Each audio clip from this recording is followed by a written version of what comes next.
Roberto Nájera Gutiérrez was a cattle farmer in Tizimín, Yucatán, registered in international livestock directories, running a legitimate agricultural company, and sending messages about vacas, the Spanish word for cows, to associates across 2 continents. Those messages read like a rancher talking about livestock, which made perfect sense for a man his neighbors described as a recognized, well-respected cattle breeder. What the DEA knew, and his neighbors did not, was that every mention of vacas in those messages was cocaine. And the man his cartel associates called Kung Fu Panda was one of the most sophisticated logistics coordinators the Sinaloa Cartel had ever produced. That cattle ranch in Tizimín was the end of a long journey that began in Palenque, Chiapas, a jungle municipality in southern Mexico that most people associate with ancient Mayan ruins, but which sits squarely on the Guatemala-Chiapas border, a mountainous, jungle-covered frontier that has served as a primary cocaine ingress point into Mexico for decades.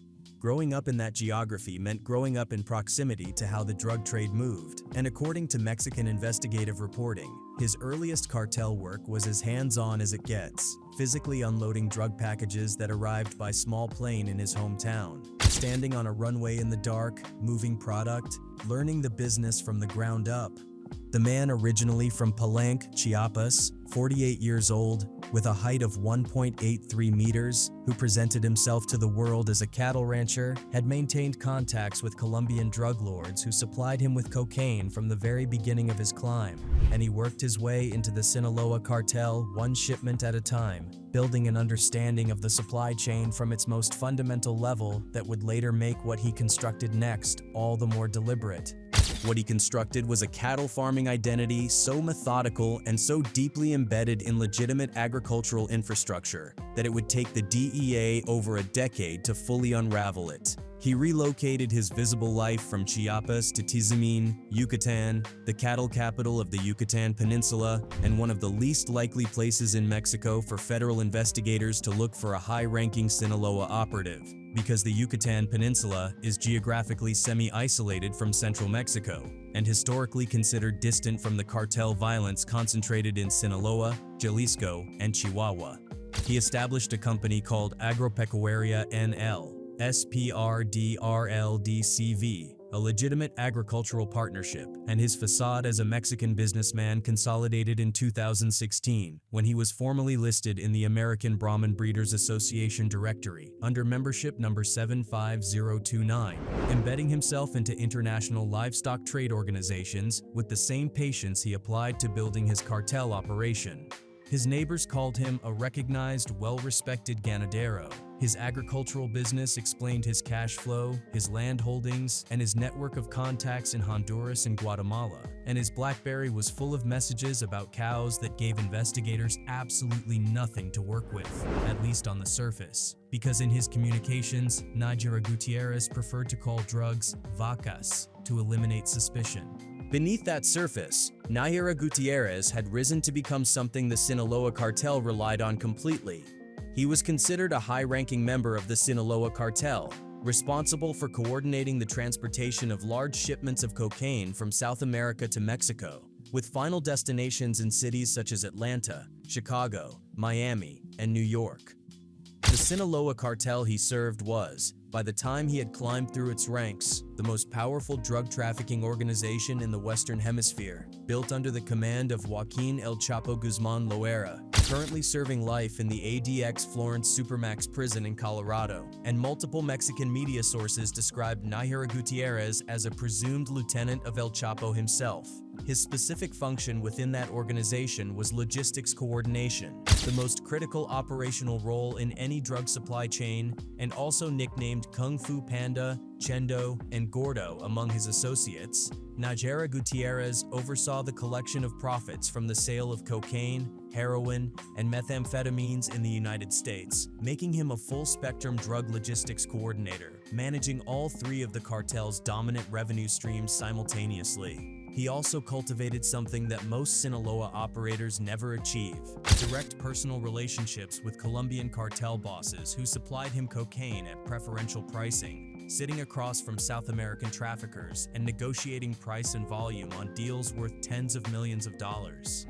The supply chain he built and ran was almost architectural in its sophistication. and according to the formal extradition request, Nájera Gutiérrez, along with Cesar Gastelum Serrano, another Sinaloa Cartel operative extradited in November 2015, received cocaine in Honduras, which arrived by boat, and subsequently coordinated the transport of drugs to the Mexico-Guatemala border, destined for Mexico City and the United States. The cocaine began its journey in Colombia and Ecuador, where it was sourced and loaded onto boats that moved across open Pacific and Caribbean waters to Honduras and Guatemala, which served as the continental entry points consistent with what the DEA and U.S. Southern Command have documented for years about Central America functioning as the primary cocaine corridor from South America to North America. From there, the drugs crossed the Guatemalan-Mexican border through the jungles and mountains of Chiapas, territory Nájera Gutiérrez knew intimately from his years in Palenque,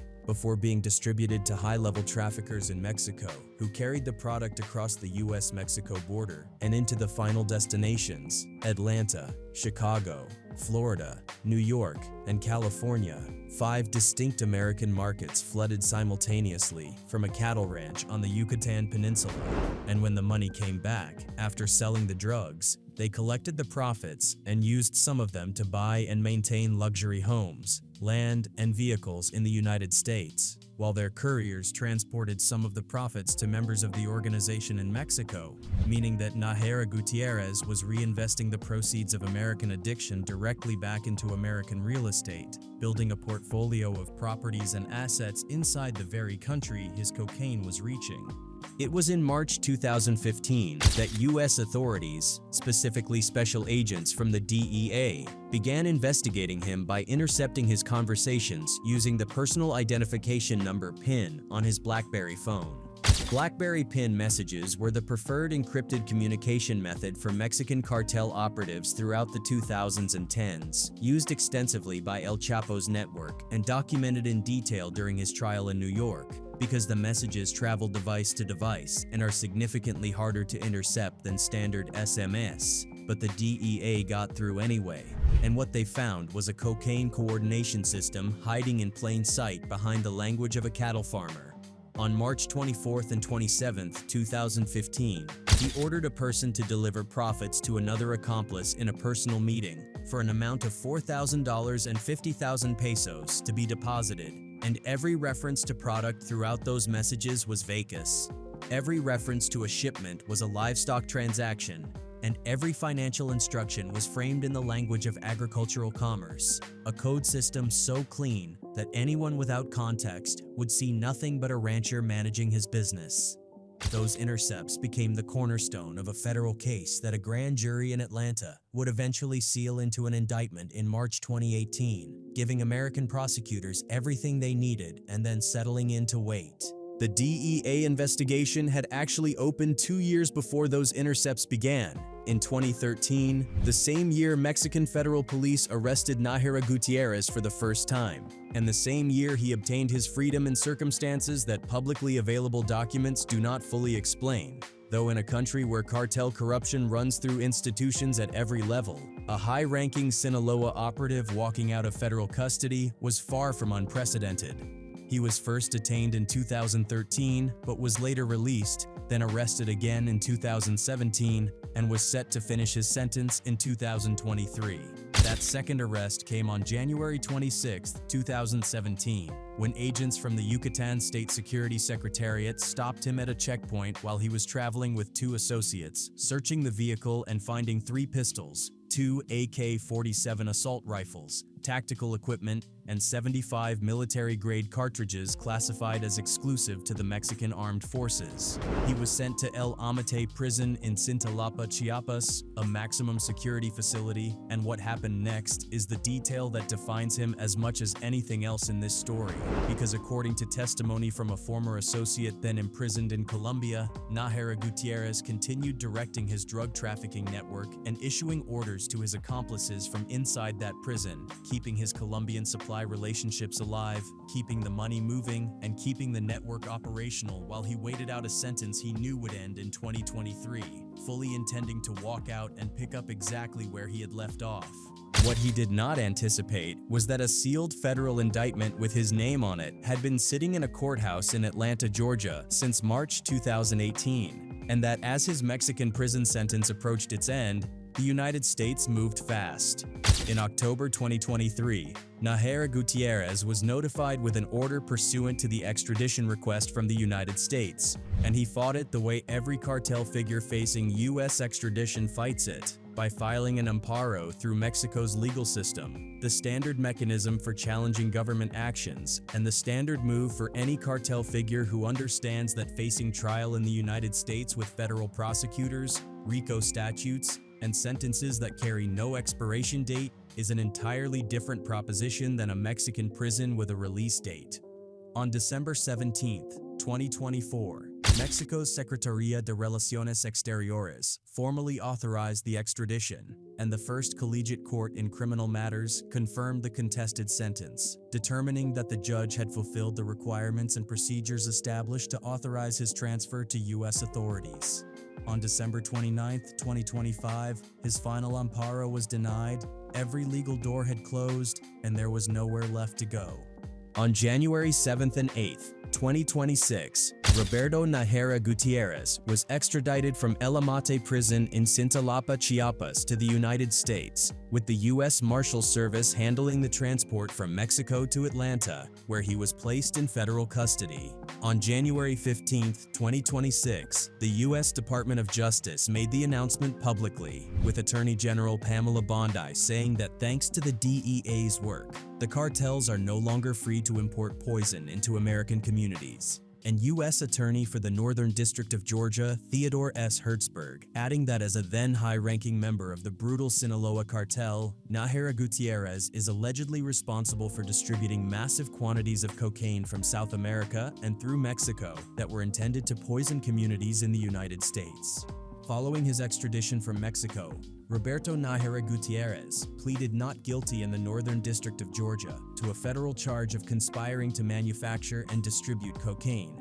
that he knew would be imported into the United States. And at 48 years old, he now faces the possibility of spending the rest of his life in a United States federal prison, the same fate as his alleged boss El Chapo, currently locked in ADX Florence, Colorado. Atlanta may seem like an unlikely hub for a Sinaloa Cartel cocaine case, but the DEA has consistently identified it as one of the top cocaine redistribution cities in the United States, a major logistics hub where drugs enter and fan out to the East Coast, the Midwest, and the Southeast, which means the Northern District of Georgia was a deliberate venue that reflected where the cocaine actually landed.